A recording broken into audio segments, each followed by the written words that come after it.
सत्य समाचार, तटस्थ समाचार, समाज बदल्ने हाम्रो अभियान। नमस्कार, यो हो टाइम समाचार। म वीरेन्द्र मन। सुरु गरौं शनिबार जनकपुर कुर्था रेलवे खण्डको उद्घाटन हुने सम्बन्धी प्रसंगबाट।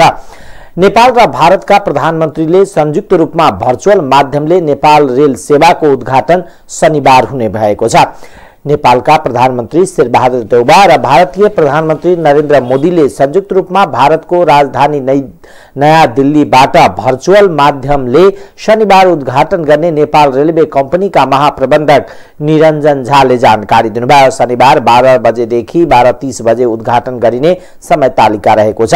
रेलवेले यसको आवश्यक तयारी समेत सुरु गरिसकेको छ। जनकपुर रेलवे स्टेशनमा पण्डाल निर्माण गरिएको छ।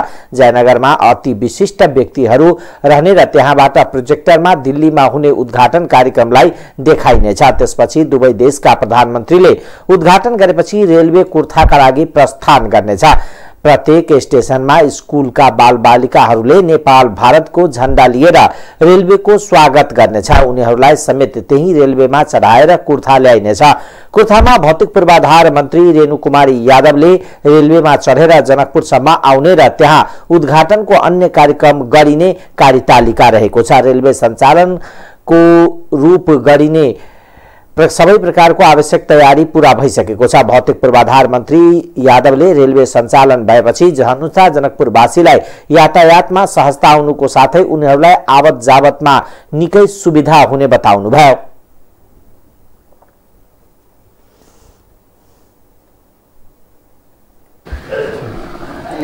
त्यस सम्बन्धीमा एउटा रेल पनि इम्पोर्टेन्ट छ। भोलि 11:15 बजे भर्चुअल यसबाट देशको प्रधानमन्त्रीले स्विच दाबेर उद्घाटन गर्नुहुन्छ र यो जनकपुरदेखि कुर्थासम्म हामी सबै यताको नेपालवासीले त्यो ट्रेनको उद्घाटन गरेर स्वागत गर्छौँ। त्यो प्रोग्राम राम्रो तयारी चलिराखेको छ। को जयनगरदेखि महोत्तरीको बर्दिवाससम्म 69 किलोमिटर रेलमार्ग 3 खण्डमा बनिरहेको छ। परियोजनाको प्रथम चरणमा जयनगर कुर्था 35 किलोमिटर, दोस्रो चरणमा धनुषाको कुर्थादेखि महोत्तरीको भङ्गासम्म 17 किलोमिटर र तेस्रो चरणमा महोत्तरीको भङ्गादेखि बर्दिवाससम्म 17 किलोमिटर खण्डमा रेलवे सञ्चालनमा ल्याउने रेल विभागको योजना छ। यता रेलवे सञ्चालन र उद्घाटन हुन लागेपछि स्थानीयवासीहरूलाई यातायातमा सहजता आउने स्थानीय अवधेश कामतको कथन रहेको छ।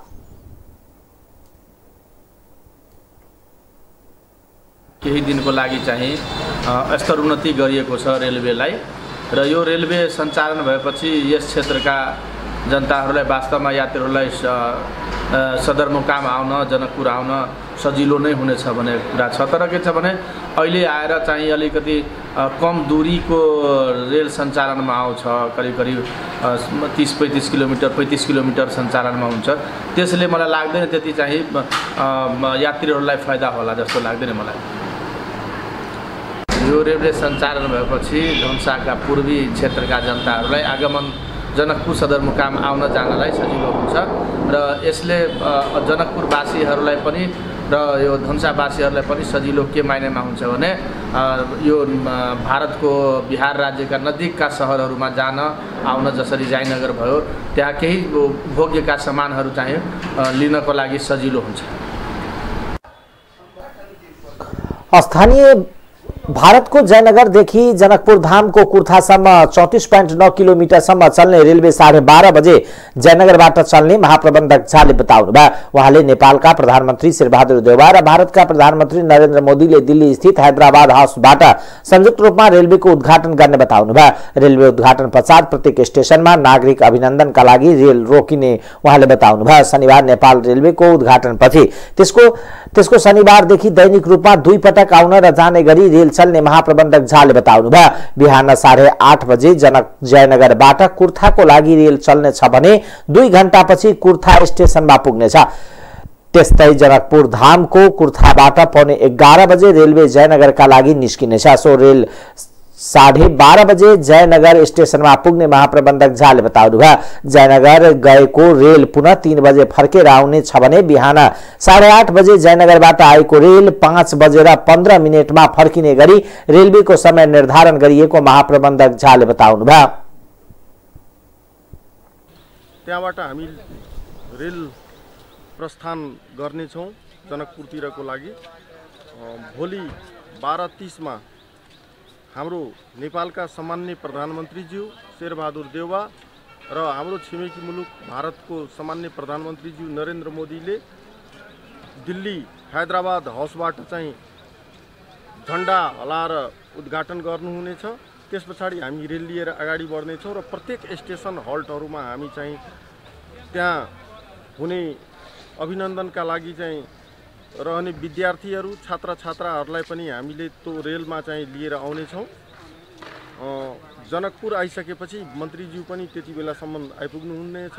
मन्त्रीज्यूलाई रिसिभ गर्दै हामी कुर्थासम्म जानेछौँ र कुर्थाबाट फर्केर आइसकेपछि हामी त्यस पछाडि मञ्चीय कार्यक्रम गर्नेछौँ। नियमित सञ्चालन कहिलेदेखि हुन्छ?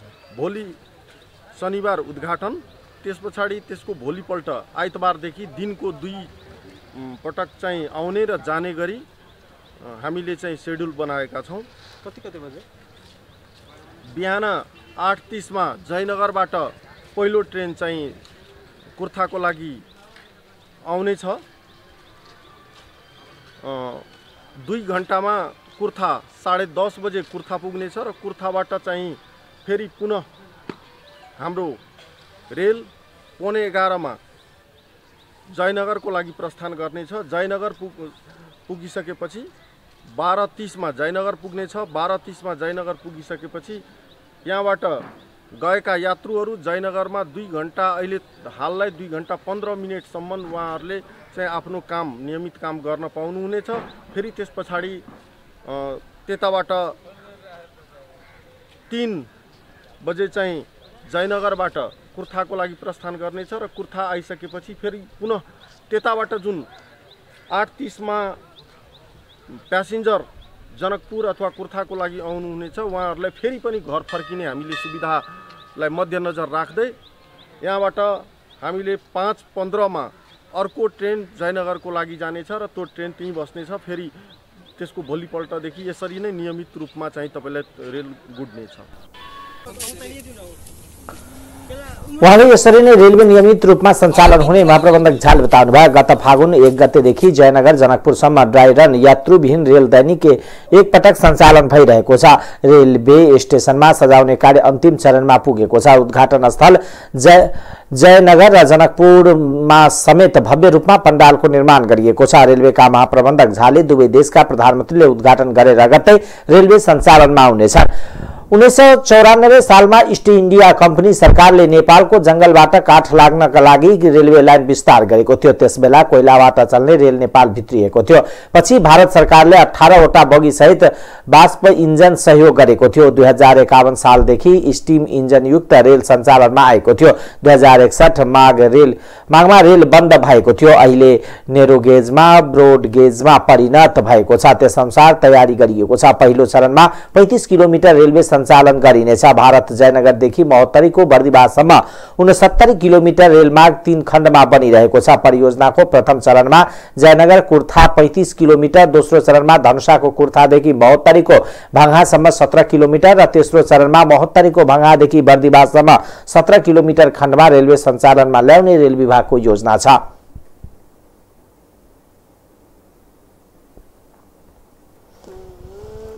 नेपाली रेल आइतबारदेखि सर्वसाधारणका लागि सञ्चालनमा आउन लागेको छ। शनिबार नेपालका प्रधानमन्त्री शेरबहादुर देउवा र भारतका प्रधानमन्त्री नरेन्द्र मोदीले संयुक्त रूपमा भर्चुअल प्रविधिबाट रेलको शुभारम्भ गर्न लागेको हुन्। रेलवे उद्घाटन पश्चात प्रत्येक दिन 2 पटक नेपाली रेल जनकपुर धामको कुर्थादेखि भारतको जयनगरसम्म गुड्नेछ। तर खुल्ला बोर्डर र सुरक्षालाई मध्यनजर गर्दै केही कागजात अनिवार्य गरिएको छ।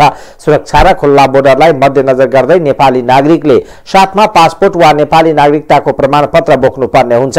नागरिकता नभएमा निर्वाचन आयोगबाट जारी भएका मतदाता परिचय पत्र भए पनि हुने नेपाल रेलवे कम्पनी लिमिटेडका महाप्रबन्धक निरञ्जन झाले जानकारी दिनुभयो। त्यस्तै आकस्मिक प्रवेशका महावाणिज्य दूतावासद्वारा जारी गरिएको फोटो को सिफारिस पत्र वा प्रमाणपत्र चाहिने व्यवस्था गरिएको छ। 10 देखि 18 वर्ष उमेर मुनिका बालबालिकाको हकमा स्कुलको फोटो सहितको परिचय पत्र अनिवार्य रूपमा साथमा राख्नुपर्ने नेपाल रेलवे कम्पनीले जनाएको छ। त्यस्तै नेपाली रेल चढ्न भारतीय नागरिकले भारत सरकारद्वारा जारी वैध राष्ट्रिय पासपोर्ट, भारतीय निर्वाचन आयोगद्वारा जारी पहिचान पत्र लिनुपर्ने जनाइएको छ। शुक्रबार पछिल्लो 24 घण्टामा नेपालमा 22 जनामा कोरोना भाइरस संक्रमणको पुष्टि भएको छ। पीसीआर र एन्टिजेन गरी 3835 जनाको नमूना परीक्षण गर्दा 22 जनामा संक्रमण देखिएको स्वास्थ्य तथा जनसंख्या मन्त्रालयले जनाएको छ। त्यस्तै शुक्रबार पछिल्लो 24 घण्टामा कोरोना संक्रमणका कारण कसैको पनि ज्यान गएको छैन। यही अवधिमा संक्रमण मुक्त भएसँगै अब नेपालमा कोरोना सक्रिय संक्रमितको 1022 जनामा झरेको छ। त्यस्तै थप 59,543 जनाले कोरोना विरुद्धको खोप लगाएको विवरण प्राप्त भएको स्वास्थ्य मन्त्रालयले जनाएको छ। भौतिक पूर्वाधार तथा यातायात मन्त्री रेणु कुमारी यादवले आउने निर्वाचनमा परिस्थिति जन्य र आवश्यकताको आधारमा गठबन्धन हुने बताउनु भएको छ। उहाँले गठबन्धनको आवश्यकता आएको खण्डमा गठबन्धन गरिने बताउनु भयो। उहाँले मधेस केन्द्रित दलहरूको बीचमा गठबन्धनको सम्भावना अझै बाँकी रहेको बताउँदै राजनीतिमा कुनै पनि सम्भावना समाप्त नहुने बताउँदै राजनीतिमा मिलनहरू परिस्थिति बस अगाडि बढ्ने गरिएको कारणले निर्वाचनको समयमा यस्तो परिस्थितिको निर्माण हुन्छ, त्यही अनुसार नै अगाडि बढ्ने बताउनु भयो। जनकपुर विमानस्थलमा सञ्चारकर्मीसँग कुरा गर्दै गठबन्धन मन र मुद्दा मिल्नसँग हुने गरिएको बताउँदै मन मिलेन भने गठबन्धनको औचित्य हुँदैन, त्यसै कारणले गठबन्धनको समयमा कस्तो परिस्थिति निर्माण हुन्छ त्यो अवस्था हेरेर केही गरिने बताउनु भयो। गठबन्धनको तयारी कस्तो हुँदैछ? लोकसभा पनि सहभागी हुन्छ के कसो छ? अब यस्तो छ, गठबन्धनको तयारीमा मलाई लाग्छ गठबन्धनमा हामी सरकारमा पनि छौँ। त्यो विभिन्न ठाउँमा परिस्थितिवश हाम्रो गठबन्धन भएर अगाडि बढ्ने अवस्था छ। हामी सबै ठाउँमा नगरे पनि कुन कुन ठाउँमा कसरी गर्नुपर्छ भनेर त्यो चाहिँ हामी गर्छौँ। लोकसभा र जसरी पहिला फोरम र राज्यपाल चुनाव लडेको थियो नि, मधेसी दलको गठबन्धनको सम्भावना समाप्त भइसक्यो के छ? होइन, कुनै पनि सम्भावना र समाप्त हुँदैन कहिले पनि। राजनीतिमा हरेक सम्भावना परिस्थितिवश अगाडि बढ्छ। अब लोकसभाको यदि विचार मिल्यो भने हामी सोच्न सक्छौँ, तर विचारै नमिल्दाखेरि त हामीलाई कसरी त हामीसँग मिल्दैन। त्यसै कारणले गठबन्धन पनि विचारबाट, मनबाट, नियतबाट मिल्नुपर्छ। नियतै नमिल्दाखेरि त मात्रै हात जोडेर भएन। लोकसभासँग गठबन्धनको सम्भावना रहेको प्रश्नमा मन्त्री यादवले कुनै पनि सम्भावना समाप्त नहुने भन्दै उहाँले राजनीतिमा हरेक सम्भावना परिस्थिति बस बन्छ र लोकसभाको विचार मिल्यो भने हामी सोच्न सक्नेमा बताउनु भयो। विचार मिलेन भने मिल्दैन। गठबन्धन पनि मनबाट, विचारबाट, नियतबाट मिल्नुपर्छ। नियतै नमिले हात जोडेर गठबन्धन बन्दैन, तर सम्भावना कुनै पनि अन्त नहुने बताउनु भयो। राष्ट्रिय प्रजातन्त्र पार्टीका अध्यक्ष राजेन्द्र लिङदेनले स्थानीय स्तरमा आवश्यकता र औचित्यको आधारमा स्थानीय तहमा चुनावी गठबन्धन हुने बताउनु भएको छ। उहाँले निर्वाचनमा आफ्नो पार्टी आवश्यक तयारी साथ होमिसकेको बताउँदै विगतको भन्दा आउने निर्वाचनमा पार्टीको प्रदर्शन उत्साहजनक रहने बताउनु भयो। शुक्रबार जनकपुर धाम स्थित विमानस्थलमा सञ्चारकर्मीसँग कुराकानी गर्दै अध्यक्ष लिङदेनले अहिलेसम्म कुनै दलसँग औपचारिक कुराकानी नभएको पनि आवश्यकता अनुसार अन्य दलले पनि चासो राखेको अवस्थामा गठबन्धन हुन सक्ने बताउनु भयो। उहाँले आफूहरू गठबन्धन भन्दा पनि पार्टीको आवश्यकता र एजेन्डा जनताको बीचमा लैजाने गरेको बताउनु भयो। उहाँले जनतामा आफूले आफ्नो पार्टी प्रति उत्साहपूर्ण अवस्था देखिएको बताउनु भयो। उहाँले हामी विभिन्न स्थानीय तहका गरेको कामको आधारमा जनतामा गएर मत माग्ने बताउनु भयो। उहाँले स्थानीय तहको निर्वाचनमा सबै स्थानीय तहमा एकै उम्मेदवार उठाएर जाने तयारीमा रहेको पनि आवश्यकता अनुसार स्थानीय तहमा चुनावी तालमेल गर्न सक्ने बताउनु भयो। लिङदेनले शिक्षा, स्वास्थ्य, कृषि, रोजगार मुद्दालाई लिएर जनताको बीचमा जाने बताउनु भयो। उहाँले स्वास्थ्य सेवाबाट जनता कुनै पनि आधारमा वञ्चित हुनु हुँदैन भन्ने आफ्नो पार्टीको एजेन्डा रहेको बताउनु भयो। सबै स्थानीय तहहरूमा एक्लै आफ्ना उम्मेदवारहरू उठाएर जानुपर्छ भन्ने पक्षमा छौँ र त्यसै प्रकारको तयारी गरिराखेका छौँ र गठबन्धनको लागि कुनै राजनीतिक दलहरूसँग हाम्रो औपचारिक कुराकानीहरू भएको छैन। तर आवश्यकता अनुसार अन्य राजनीतिक दलहरूले पनि चासो राखेको अवस्थामा गठबन्धनको विषयलाई हामीले नकार्न सक्दैनौँ र मुख्यतः हामीले स्थानीय तहको आवश्यकता अनुसार ठाउँ अनुसार गठबन्धनको लागि त्यस्तो आवश्यक पर्यो भने स्थानीय तहलाई अथवा जिल्ला तहलाई हामीले गठबन्धन गर्ने अथवा चुनावी तालमेल भनौँ न, गठबन्धन भन्न चाहिँ देशव्यापी रूपमै गठबन्धन गरेर जाने त्यस्तो अवस्था त अहिले अब देखिँदैन, तर चुनावी तालमेलहरू चाहिँ स्थानीय तहहरूमा हुन्छ जिल्ला। अनि तपाईँहरू यो स्थानीय तहको निर्वाचनमा के एजेन्डा लिएर जाँदै हुनुहुन्छ?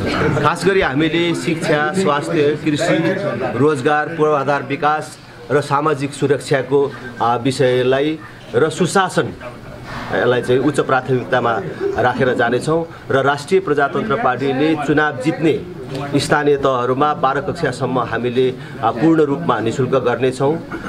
स्वास्थ्यको क्षेत्रमा आधारभूत स्वास्थ्य सेवाबाट कुनै पनि नागरिकले वञ्चित हुन नपर्ने वातावरण हामीले निर्माण गर्छौँ र आम नागरिकहरूलाई, सबै घरधुरीहरूलाई स्वास्थ्य बिमाको क्षेत्रमा ल्याउने काम हामीले सम्पन्न गर्छौँ। कृषिमा दिँदै गरेको अनुदानलाई कार्यकर्ता पाल्ने प्रयोजनको लागि होइन, सोझै किसानले प्राप्त गर्न सक्ने र कृषिलाई रोजगारसँग जोड्ने कामहरू गर्छौँ। कृषि उत्पादनको बजार प्रवर्धनको जिम्मा पालिकाले लिने व्यवस्था हामीले मिलाउँछौँ। पूर्वाधार विकासमा हामीले जुन स्थानीय तह जित्छौँ त्यो स्थानीय तह चाहिँ नेपालकै नमुना लायक स्थानीय तह निर्माण गर्छौँ। त्यसै गरेर महिला, बालबालिका, फरक क्षमता भएका नागरिक, ज्येष्ठ नागरिकहरूको सुरक्षाको विशेष व्यवस्था मिलाउँछौँ र ज्येष्ठ नागरिकहरूले पाउँदै गरेको सेवा सुविधालाई ज्येष्ठ नागरिकको घर दैलोमै पुर्याउने र महिनाको एकचोटि कम्तीमा पनि ज्येष्ठ नागरिकहरूको स्वास्थ्य परीक्षण घर दैलोमै गएर गर्ने व्यवस्था हामीले मिलाउँछौँ र हामीले निर्वाचन जित्ने स्थानीय तहमा भ्रष्टाचार शून्य वातावरणको हामीले गत स्थानीय चुनावमा तपाईहरुको पार्टीको त्यति राम्रो प्रदर्शन भएन। यसपटक के आशा छ, के गर्नुहुन्छ? हामीले अघिल्लो स्थानीय तहको निर्वाचनमा मुस्किलले 40% स्थानमा उम्मेदवार उठाउन सकेको अहिले तथ्याङ्कबाट देखिन्छ। जित्न पनि हामीले 753 स्थानीय तहमा केवल 5 वटा स्थानीय तहमा मात्रै प्रमुख पदमा चुनाव जित्न सकेको अहिले तथ्याङ्कले देखाउँछ र त्यसबाट शिक्षा लिएर अहिले हामीले अधिकांश ठाउँमा उम्मेदवार उठाउने र पहिलेको भन्दा धेरै त जित्छौँ नै, एकदमै राम्रो उपस्थिति हुने गरी हामीले चुनाव जित्छौँ र त्यो तयारी पनि गरिराखेको छौँ र पहिले हामीले गरेको ठाउँहरू पनि जति हामीले चुनाव जित्यौँ त्यहाँ नमुना लायक कामहरू गरेका छौँ। अहिले मैले यहाँ भन्नको लागि मात्रै लोकप्रिय कुरा मात्रै गरेको छैन। हामीले चुनाव जितेको स्थानीय तहहरूमा पूर्वाधार विकासको हिसाबले नेपालगञ्ज उपमहानगरपालिका जहाँ हामीले चुनाव जितेको छौँ कि नेपालकै नमुना सहरको रूपमा विकसित भएको छ नेपालगञ्ज। अहिले जसले गएर पनि हेर्न सक्छ कि राष्ट्रिय प्रजातन्त्र पार्टीले चुनाव जितेको ठाउँमा कुन प्रकारको विकास भएको छ भनेर स्थानीय तहलाई अथवा जिल्ला तहलाई हामी उहाँले अघिल्लो निर्वाचनमा सबै स्थानीय तहमा उम्मेदवार नउठाएकोले समेत केही स्थानीय तहमा मात्र जित हासिल गरेकोले यसपटक सबै स्थानीय तहमा उम्मेदवार उठाउने तयारी गरेको बताउनुभयो। लिङदेनले राप्रपा जितेको स्थानीय तहलाई नमुनाको रूपमा विकाससँगै जनतालाई प्रत्यक्ष रूपमा सेवा दिएको र शिक्षा, रोजगार, स्वास्थ्य, सामाजिक विकास र सुशासन आफूहरूको एजेन्डा रहेको बताउनुभयो। उहाँले हामी पहिला पार्टी बन्छौँ यो दावा गर्दैनौं, तर जतिमा जित्छौं त्यसलाई नमुना बनाउँछौं। हामी 50% कर घटाउँछौं, तर तिनै स्थानीय तहहरूबाट हेराउँछौं राप्रपाले पुरै देशको नेतृत्व गरेको कस्तो विकास हुन्छ।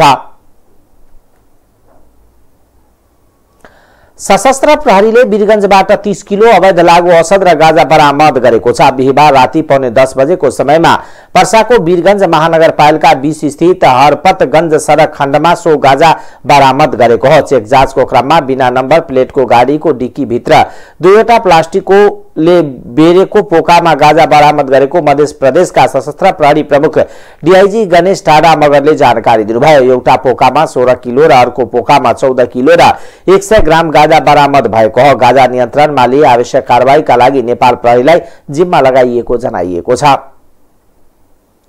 चितवनको भरतपुर महानगरपालिका र खैरहनी नगरपालिकाको विभिन्न 8वटा कुखुरा फर्ममा बर्ड फ्लू भेटिएको छ। खैरहनी भरतपुर 4 वटा फर्ममा बर्ड फ्लू भेटिएको हो। बर्ड फ्लू भेटिएको भरतपुरका 2, खैरहनीका एउटा फर्ममा करिब 4600 कुखुरा रहेका छन्। कुखुरा फर्ममा रहेका कुखुरा गर्न बाँकी छ। चितवनमा बर्ड फ्लू बढेपछि पशु सेवा विभागका महानिर्देशक डाक्टर रामानन्द तिवारी सहितको विज्ञ टोली चितवन पुगेको छ। चितवन पुगेका तिवारीले अहिलेसम्म देशभरका 13 जिल्लामा बर्ड फ्लू देखिएको जानकारी दिनुभयो। मोरङ, सुनसरी, उदयपुर, बारा, पर्सा, धनुषा, काठमाडौँ, भक्तपुर, ललितपुर, सिन्धुपाल्चोक, चितवन, मकवानपुर, कास्कीमा बर्ड फ्लू देखिएको हो। सबै जिल्लामा गरी अहिलेसम्म 88,800 पन्छी मारिएको, 51,763 अन्डा नष्ट गरिएको, 30 क्विन्टल 21 किलो दाना र 20 किलो मासु नष्ट गरिएको तिवारीले जानकारी दिनुभयो। नष्ट गरिएको खुकुरा तथा खुकुराजन्य वस्तु बापत सरकारले 8 करोड रुपैयाँ भन्दा धेरै खर्च गरिसकेको उहाँले बताउनुभयो।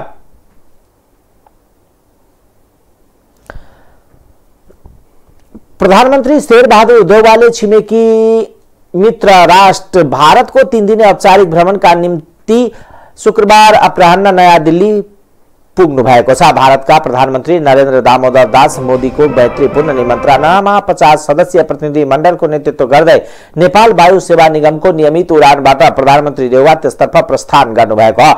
प्रधानमन्त्रीलाई त्रिभुवन अन्तर्राष्ट्रिय विमानस्थलको अति विशिष्ट कक्षमा सभामुख अग्निप्रसाद सापकोटा, गृहमन्त्री बालकृष्ण खान, मन्त्रीगण, संवैधानिक अंगका प्रमुख तथा पदाधिकारी, भारतीय दूतावासका कार्यवाहक, राजदूत, कूटनीतिक नियोगका प्रमुख तथा प्रतिनिधि लगायतले विदाई गर्नुभयो। त्यसअघि सरकार प्रमुख औपचारिक विदेश भ्रमणका निस्किँदा सलामी अर्पण गर्ने परम्परा अनुरूप नेपाली सेनाको एक टोलीले प्रधानमन्त्री देउवालाई सलामी दिएको थियो। प्रधानमन्त्री नेतृत्वको प्रतिनिधि मण्डलमा प्रथम महिला डाक्टर आर्जु राणा देउवा, परराष्ट्र मन्त्री डाक्टर नारायण खड्का, ऊर्जा जलस्रोत तथा सिंचाई मन्त्री पम्फा भूषाल, स्वास्थ्य तथा जनसंख्या मन्त्री विनोद खतिवडा, कृषि तथा पशुपक्षी विकास मन्त्री महेन्द्र राय यादव, मुख्य सचिव शंकर दास बैरागी, प्रधानमन्त्रीका प्रमुख स्वकीय सचिव भान बहादुर देउवा, परराष्ट्र सचिव भरतराज पौडेल, ऊर्जा सचिव देवेन्द्र कार्की, भौतिक पूर्वाधार तथा यातायात मन्त्रालयका सचिव रविन्द्रनाथ श्रेष्ठ, गृह सचिव टेक नारायण पाण्डे, कानून सचिव उदयराज सापकोटा,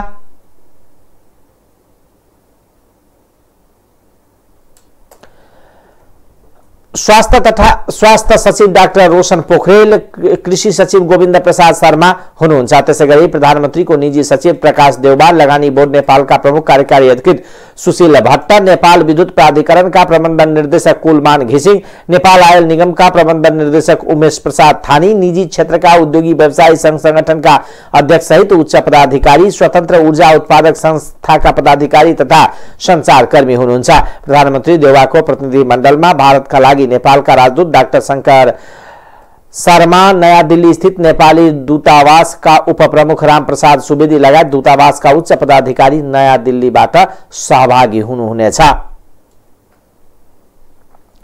प्रधानमन्त्री शेरबहादुर देउवा भारतको औपचारिक भ्रमणका लागि शुक्रबार दिउँसो नयाँ दिल्ली प्रस्थान गर्नुभएको छ। देउवा नयाँ दिल्ली प्रस्थान गरेसँगै उहाँले गर्ने दैनिक प्रशासनिक काम गृहमन्त्री बालकृष्ण खानले गर्नुहुने भएको छ। राष्ट्रपति विद्यादेवी भण्डारीले देउवाको अनुपस्थितिमा प्रधानमन्त्रीले गर्ने दैनिक प्रशासनिक काम गृहमन्त्री खानले सम्हाल्ने गरी तोक्नु भएको हो। नेपालको संविधान अनुसार प्रधानमन्त्री देउवाको सिफारिसमा प्रधानमन्त्रीको अनुपस्थितिमा प्रधानमन्त्रीले गर्ने दैनिक प्रशासनिक काम सम्हाल्ने गरी मन्त्री खानलाई राष्ट्रपति विद्यादेवी भण्डारीले तोक्नु भएको राष्ट्रपति कार्यालयले निकालेको विज्ञप्तिमा उल्लेख छ। प्रधानमन्त्री शेरबहादुर देउवा भारतको 3 दिने औपचारिक भ्रमणका लागि शुक्रबार दिउँसो नयाँ दिल्ली पुग्नु भएको छ। उहाँलाई इन्दिरा गान्धी अन्तर्राष्ट्रिय विमानस्थलमा भारतका रक्षा राज्य मन्त्री अजय भट्ट, भारतका लागि नेपालका राजदूत शंकर प्रसाद शर्मा, भारतको बाह्य मामला मन्त्रालय र दिल्लीमा रहेको नेपाली दूतावासका उच्च अधिकृतहरूले स्वागत गर्नुभएको थियो। प्रधानमन्त्री देउवासँग भारतका बाह्य मामला मन्त्री एस जयशंकरले शिष्टाचार भेटवार्ता गर्नुभएको छ भने भारतीय जनता पार्टी भाजपाको प्रधान कार्यालय पुगेर भाजपा नेताहरूसँग समसामयिक विषयमा विचार विमर्श गर्नुहुनेछ। भारतका लागि नेपालका राजदूत शंकर प्रसाद शर्माले बेलुका नयाँ दिल्लीमा रहेका नेपाली दूतावासमा आयोजना गर्ने स्वागत समारोहमा प्रधानमन्त्री सहभागी हुनुहुनेछ। त्यस्तै शनिबार भारतका प्रधानमन्त्रीको कार्यालय हैदराबाद हाउसमा प्रधानमन्त्री देउवाले आफ्ना समकक्षी नरेन्द्र मोदीसँग प्रतिनिधि मण्डल स्तरीय वार्ता गर्नुहुनेछ भने प्रधानमन्त्री मोदीले आफ्नो नेपाली समकक्षीको सम्मानमा दिवा भोजको आयोजना गर्ने कार्यक्रम रहेको छ। वार्तापछि 35 किलोमिटर लामो जयनगर कुर्था रेल सेवा तथा भारत सरकारको सहयोगमा निर्मित सोलु करिडोर प्रसारण लाइनको शुभारम्भ, नेपालमा निर्माणाधीन 132 वटा स्वास्थ्य सेवा केन्द्रको प्रगतिबारे दुवै प्रधानमन्त्रीले श्रव्य दृश्यको माध्यमबाट जानकारी लिनुहुने कार्यक्रम छ।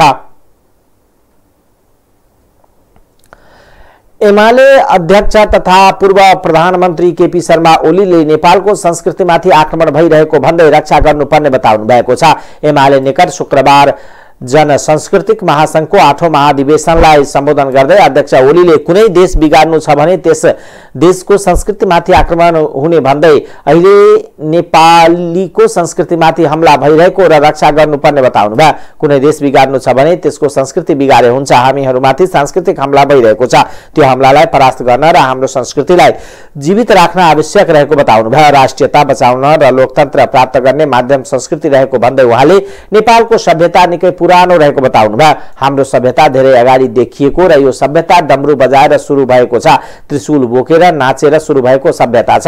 यो सभ्यता शिवनाट्यबाट सुरु भएको छ। यो सभ्यता शैव दर्शन सांख्य दर्शनबाट सुरु भएको ओलीले बताउनु भयो। यो सभ्यता यहीबाट सुरु भएको छ भन्ने शिव यहीका थिए, सांख्य दर्शनका प्रणेता कपिल मुनि पनि यहीका थिए।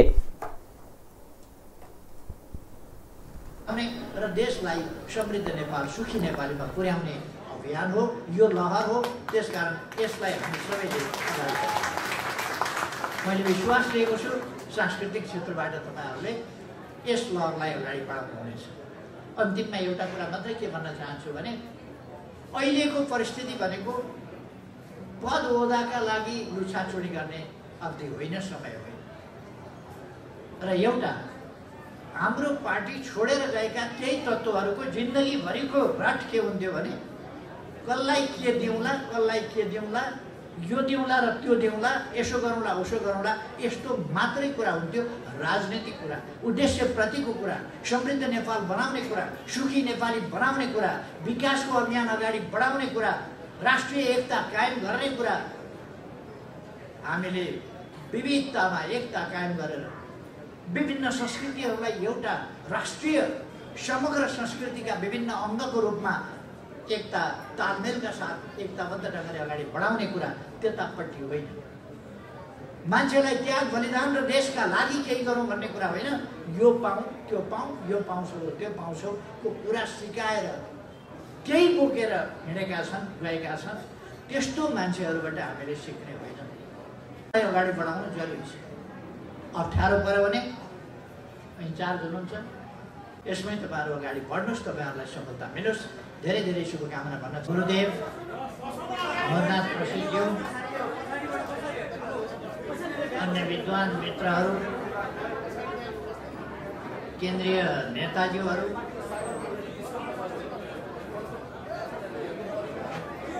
मित्रहरू र आज भर्खरै नेकपा एमालेमा प्रवेश गर्नुहुने कलाकार साथीहरू र उपस्थित सबै, यो आवश्यकता अनुसार परिमार्जनका साथ अगाडि बढाउने। नेपालको सभ्यतामाथि आक्रमण भएको बताएको ओलीले कसले किन नेपालको संस्कृतिमा आक्रमण गरेको भन्ने विषयमा भने केही खुलाउनु भएन।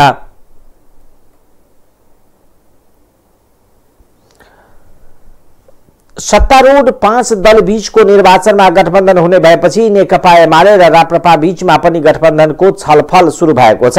स्थानीय तहमा मात्र कि प्रदेश र केन्द्र निर्वाचनमा पनि गठबन्धन गर्ने बारे दुई दल बीच छलफल सुरु भएको हो। बिहीबार साँझ एमालेका अध्यक्ष केपी शर्मा ओली र राष्ट्रिय प्रजातन्त्र पार्टी राप्रपा महामन्त्री डाक्टर धवल शमशेर राणा बीच भेटवार्ता भएको छ। भेटवार्तापछि डाक्टर राणाले 5 दल बीच गठबन्धन भएपछि एमाले राप्रपा गठबन्धन गर्नुपर्ने बाध्यता सृजना भएको बताउनु भयो। गठबन्धन हामीले गर्नुपर्ने बाध्यता भएको छ, 5 दललाई चुनौती त दिनु पर्यो, त्यसैका लागि प्रारम्भिक छलफल भएको हो, राणाले जानकारी दिनुभयो। अध्यक्ष ओली र मबीचमा अब पार्टीमा छलफल गर्ने भन्ने कुरा भएको छ। भेटवार्ता सकारात्मक भएको पनि उहाँले बताउनु भयो। प्रत्येक वर्ष चैत कृष्ण औँसीका दिन मनाइने घोडे जात्रा पर्व शुक्रबार मनाइएको छ। जनविश्वासका अनुसार टुडी खेलको पूर्व दक्षिण दिशामा रहेको एउटा रुखमा बास गर्ने गुरु मापा भन्ने राक्षसले शहरका बालबालिकालाई खाने गरेको थियो। पीडित स्थानीयवासीले विभिन्न उपायले त्यसलाई संहार गरे, तर राक्षसको प्रेतात्मा फेरि जागा भई बालबालिकालाई अनिष्ट गर्न सक्ने भए स्थानीयवासीमा रह्यो। त्यस कारणले प्रत्येक वर्ष चैत कृष्ण औँसीका दिनमा घोडे जात्रा गरी गुरु मापा को आत्मालाई घोडाको टापुले कुल्चेर दबाउने गरिएको हो। साथै सरका कुनै पनि बालबालिकामाथि खतरा नहोस् भन्ने राति त्यही रुखको फेदमा गुरु मापालाई खाने कुरा पनि दिइन्छ। यसो गरेपछि वर्षभर बालबालिकालाई गुरु मापाबाट खतरा नहुने विश्वास राजधानीवासीमा छ। नेपाली सेनाका तर्फबाट टुडी खेलमा अश्वकला, मोटरसाइकल खेल, शारीरिक व्यायाम, युद्ध कला लगायतका प्रदर्शन गरिएको थियो। यसै दिन ललितपुरमा पनि एउटा कानो घोडा दौडाएर घोडे जात्रा मनाउने परम्परा छ।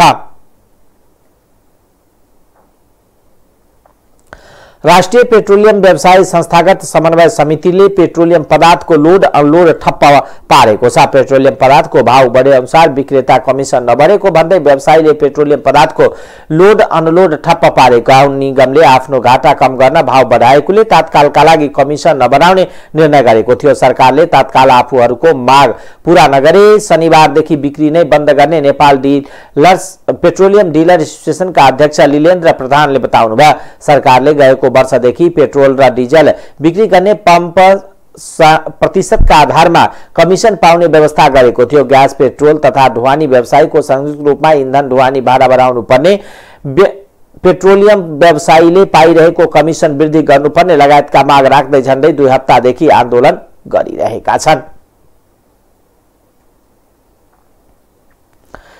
निजी क्षेत्रका मुख्य 3वटा छाता संगठनले विद्युत उद्योगहरूमा विद्युत कटौती नगर्ने नेपाल विद्युत प्राधिकरणसँग आग्रह गरेका छन्। नेपाल उद्योग वाणिज्य महासंघ, नेपाल उद्योग परिसंघ र नेपाल चेम्बर अफ कमर्सले संयुक्त रूपमा विज्ञप्ति निकालेर विद्युतको नियमित आपूर्ति सुरु भएसँगै उत्साहित भएको उद्योगीहरू पछिल्लो समयमा अनियमित विद्युत आपूर्तिबाट चिन्तित हुन थालेको बताएका छन्। विद्युत आपूर्ति नियमित हुँदा बुटवल, भैरवा, बारा, पर्सा, सुनसरी, मोरङ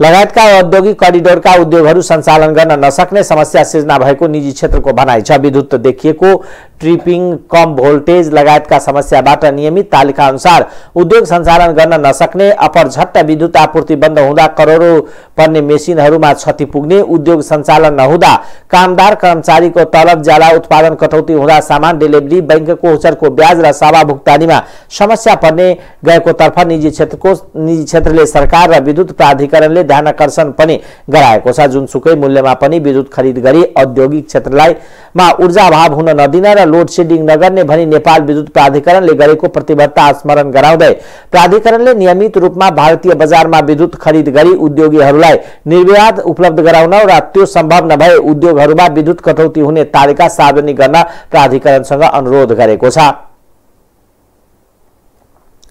अब आर्थिक समाचार।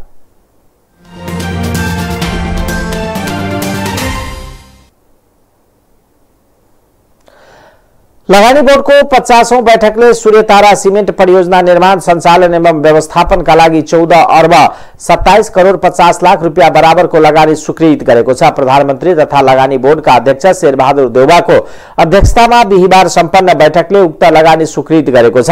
बैठकले नवलपरासीको बर्दघाटमा रासायनिक मल कारखाना स्थापना गर्न समझदारी गरी विस्तृत सम्भाव्यता अध्ययनका लागि एजी इन्डस्ट्रीज GmbH जर्मनीलाई अनुमति पत्र दिने निर्णय पनि गरेको बोर्डले जनाएको छ। त्यसैगरी बैठकले 669 मेगावाटको तल्लो अरुण जलविद्युत परियोजनाका सम्बन्धमा प्रस्तावक कम्पनीले पेश गरेको विस्तृत परियोजना प्रतिवेदन स्वीकृत गरेको छ। त्यसैगरी माथिल्लो कर्णाली जलविद्युत परियोजनाको वित्तीय व्यवस्थापनको म्याद थप सम्बन्धी विषयमा अध्ययन गर्न राष्ट्रिय योजना आयोगका उपाध्यक्षको अध्यक्षतामा गठित समितिले पेश गरेको प्रतिवेदनको आधारमा विकास कर्तासँग वार्ता गरी समझदारीको नियमित बोर्ड बैठकमा पेश गर्न बोर्ड कार्यालयलाई निर्देशन दिएको छ। बैठकले निजगढ अन्तर्राष्ट्रिय विमानस्थल परियोजनाको विकास तथा लगानीको ढाँचा र अरुण 3 जलविद्युत परियोजनाबाट प्राप्त हुने निशुल्क ऊर्जा बिक्री तथा सो बाहेकको अतिरिक्त ऊर्जा खरिद गर्ने विषयमा विस्तृत अध्ययन गरी बोर्डमा प्रतिवेदन पेश गर्न राष्ट्रिय योजना आयोगका उपाध्यक्षको संयोजकत्वमा 2 छुट्टा-छुट्टै अध्ययन समिति गठन गरेको बोर्डका विज्ञप्तिमा उल्लेख छ। बैठकले लगानी बोर्ड कोष स्थापना सम्बन्धी तथा सार्वजनिक निजी साझेदारी अवधारणाको डिजाइन निर्माण सञ्चालन मरम्मत DBFOM मोडेलको अवधारणा पत्र स्वीकृत गरी सो सम्बन्धी आवश्यक कानून तथा संस्थागत व्यवस्थाका लागि लगानी बोर्डको कार्यालय तथा सम्बन्धित निकायलाई निर्देशन दिएको छ। बैठकमा ऊर्जा जलस्रोत तथा सिंचाई मन्त्री पम्फा भूषाल, वन तथा वातावरण मन्त्री राम सहाय प्रसाद यादव, संस्कृति पर्यटन तथा नागरिक उड्डयन मन्त्री प्रेम बहादुर आले, कृषि तथा पशुपक्षी विकास मन्त्री महेन्द्र राय यादव, राष्ट्रिय योजना आयोगका उपाध्यक्ष डाक्टर विश्वनाथ पौडेल, नेपाल सरकारका मुख्य सचिव शंकरदास बैरागी, बोर्डका विज्ञ सदस्यहरू हरिभक्त शर्मा, भवानी राणा, राजेश काजी श्रेष्ठ लगायतका उच्च पदस्थ अधिकारी उपस्थित रहेको बोर्डले जनाएको छ। अब अन्तर्राष्ट्रिय समाचार।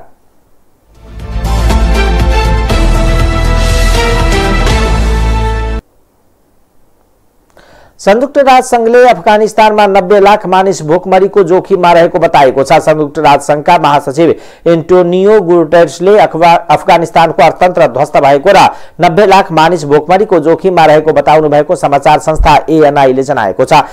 उहाँले संयुक्त राष्ट्र संघ र यसका साझेदारहरूले अफगानिस्तानमा जीवन बचाउन सहायता प्रदानलाई निरन्तरता दिने दाताहरूलाई आह्वान गर्नुभएको छ। अफगानिस्तानमा मानवीय अवस्था कमजोर रहेको भन्दै महासचिव गुटेरेसले तात्कालै थप सहयोग चाहिएको बताउनु भएको छ। गएको वर्षको अगस्तमा अफगान सरकारको पतन र तालिबान सत्तामा फर्किएपछि अफगानिस्तानमा मानव अधिकारको अवस्था नाजुक भएको छ। अफगानिस्तानमा द्वन्द्व समाप्त भए पनि मानव अधिकारको गम्भीर उल्लङ्घन भइरहेको छ। तालिबानको गैर न्यायिक मृत्यु दण्ड, जबरदस्ती बेपत्ता, यातना, स्वेच्छाचारी नजरबन्दी, महिला अधिकार कटौती, मिडिया विरुद्धको आक्रमण लगायतका क्रियाकलाप गरिरहेका छन्।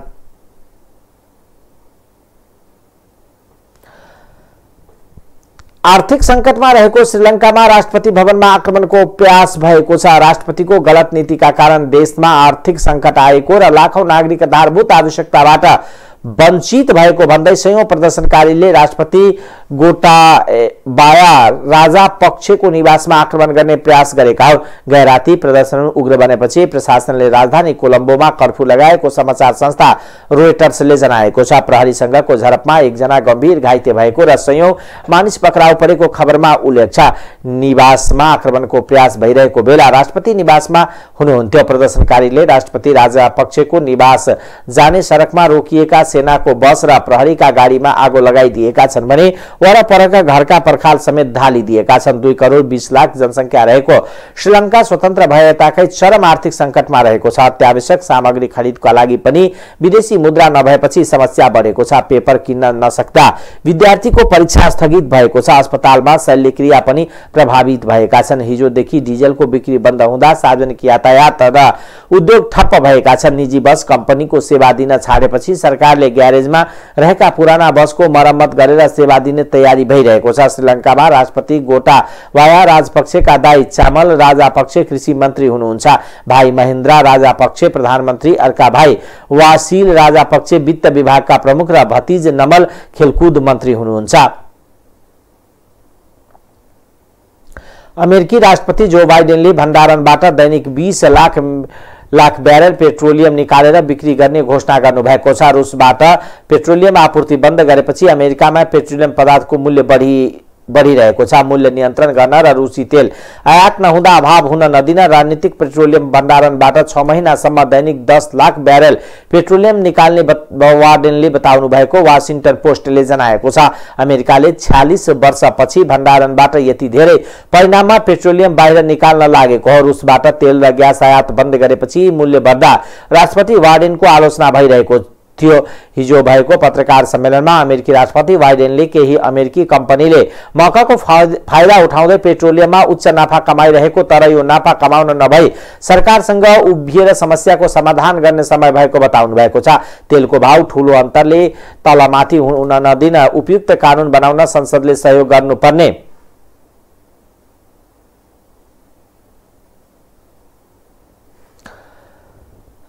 कदम चालेको यसलाई सफल बनाउन पनि बाइडेनले आग्रह गर्नुभएको छ। बाइडेनको घोषणासँगै अमेरिकी बजारमा कच्चा तेलको मूल्य 4% घटेको छ। अमेरिकाले दैनिक 10 लाख ब्यारेल तेल भण्डारणमा निकाल्दा अमेरिकामा मात्र नभई विश्वभरको मूल्य नियन्त्रण गर्न सकिने अमेरिकी अधिकारीहरूले दावी गरेका छन्। अमेरिकाको रणनीतिक तेल भण्डारणमा 70 करोड ब्यारेल भन्दा धेरै परिमाणमा पेट्रोलियम पदार्थ रहेको छ। आजदेखि आफ्नै मुद्रा रुबेलमा भुक्तानी नगर्ने देशलाई ग्यास नदिने भएको छ। यसअघि धम्की दिँदै आएको रुसले एउटा आदेश पारित गर्दै रुससँगको मित्रवत व्यवहार नदेखाउने देशहरूले ग्यास खरिदका लागि अनिवार्य रूपमा रुबलमै भुक्तानी दिनुपर्ने नियम लागू गरेको बीबीसीले जनाएको छ। राष्ट्रपति व्लादिमिर पुटिनले हस्ताक्षर गरेको आदेश अनुसार ग्यास खरिद गर्न चाहनेहरूले आजदेखि रुसी बैंकमा खाता खोलेर रुबल जम्मा गर्नुपर्नेछ। रुसको यो नियमपछि ग्यास खरिद गर्ने युरोपेली देशहरूलाई निकै ठूलो असर पर्नेछ भने युद्धका कारण कमजोर बन्दै गएको रुसी मुद्रालाई राहत हुनेछ। यसले रुसी मुद्रा बलियो बन्ने तथा रुससँग डलर र युरोको सञ्चित बढ्ने अनुमान छ। रुस निर्णयको प्रतिक्रिया दिँदै जर्मनीले यसलाई ब्ल्याकमेल अर्थात् जालसाजी गरेको आरोप लगाएको छ। यस्तै फ्रान्सले रुसी ग्यास कटौती गर्दै जाने बताएको छ भने बेलायती प्रधानमन्त्री बोरिस जोनसनले रुबलमा ग्यास खरिद गर्न सजिलो विषय नभएको भन्दै विकल्प खोज्न बताउनु भएको खबरमा उल्लेख छ। पुरै युरोपमा खपत हुने ग्यास मध्ये 40% रुसबाट आयात हुने गरेको छ भने डिजल पेट्रोल लगायतका तेलको 30% माग पनि रुसले नै आपूर्ति गर्दै आएको छ। गएको फेब्रुअरी अन्तिममा रुसले युक्रेनमा आक्रमण थालेपछि अमेरिका र युरोपेली देशले रुसमाथि कडा आर्थिक प्रतिबन्ध लगाएका छन्। अमेरिकी र क्यानाडाले रुसबाट आयात हुने इन्धनमा कटौती गरेका छन् तर युरोपेली देशसँग भने इन्धनको लागि भरपर्दो अर्को विकल्प नभएको रुसी इन्धनमाथि प्रतिबन्ध लगाउन सकेका छैनन्। अब खेलकुद समाचार।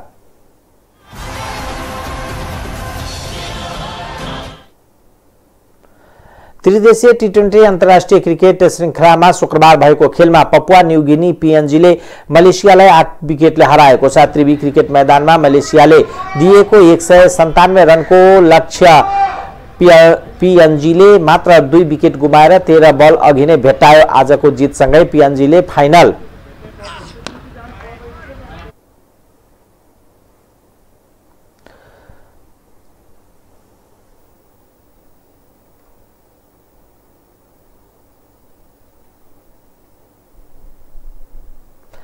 आजको जितसँगै पीएनजीले फाइनलमा स्थान पक्का गरेको छ।